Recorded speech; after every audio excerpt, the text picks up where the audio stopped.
স্থানীয় সময় শনিবার যুক্তরাষ্ট্রের ইলিনয় অঙ্গরাজ্যের শিকাগো শহরের বোর্ড ভিউয়ে immigration and customs enforcement ICE এর কার্যালয়ের বাইরে বিক্ষোভ করেন বাসিন্দারা। এ সময় ফেডারেল এজেন্ট ও ট্রাম্প প্রশাসনের অভিবাসন বিরোধী অভিযানের বিরুদ্ধে প্রতিবাদ জানান তারা। এক পর্যায়ে বিক্ষোভকারীদের সরিয়ে দেওয়ার চেষ্টা করে নিরাপত্তা বাহিনী। বিক্ষোভকারীরা সরতে না চাইলে তাদের ওপর চড়াও হয় পুলিশ। এ সময় আন্দোলনকারী ও পুলিশের মধ্যে সংঘর্ষের ঘটনা ঘটে। ঘটনাস্থল থেকে বেশ কয়েকজনকে আটকও করা হয়।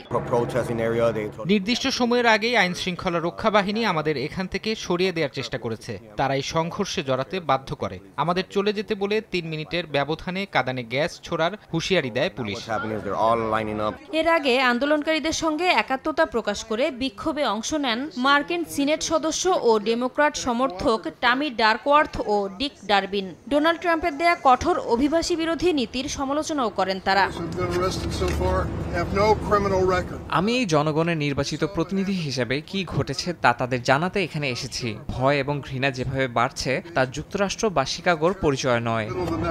এদিকে ইলিনয় অঙ্গরাজ্যে প্রেসিডেন্ট ডোনাল্ড ট্রাম্পের পাঠানো ন্যাশনাল গার্ড সদস্যরা কোনো ধরনের অভিযান পরিচালনা করতে পারবে না বলে রায় দিয়েছেন আদালত। তবে সেনারা সেখানে থাকতে পারবে এবং ফেডারেল নিয়ন্ত্রণেই থাকবে। শনিবার আপিলের রায়ে বলা হয়, পরবর্তী শুনানি না হওয়া পর্যন্ত এই সিদ্ধান্ত কার্যকর থাকবে। এর আগে অঙ্গরাজ্য ও স্থানীয় নেতাদের আপত্তি সত্ত্বেও প্রেসিডেন্ট ট্রাম্প টেক্সাস ও ক্যালিফোর্নিয়ার কিছু ন্যাশনাল গার্ড সেনা পোর্টল্যান্ড ও শিকাগোতে পাঠানোর চেষ্টা করেছেন। তবে তার সেই চেষ্টাও সাময়িকভাবে প্রতিহত করেছেন ইলিনয় ও অরেগনের ফেডারেল আদালত।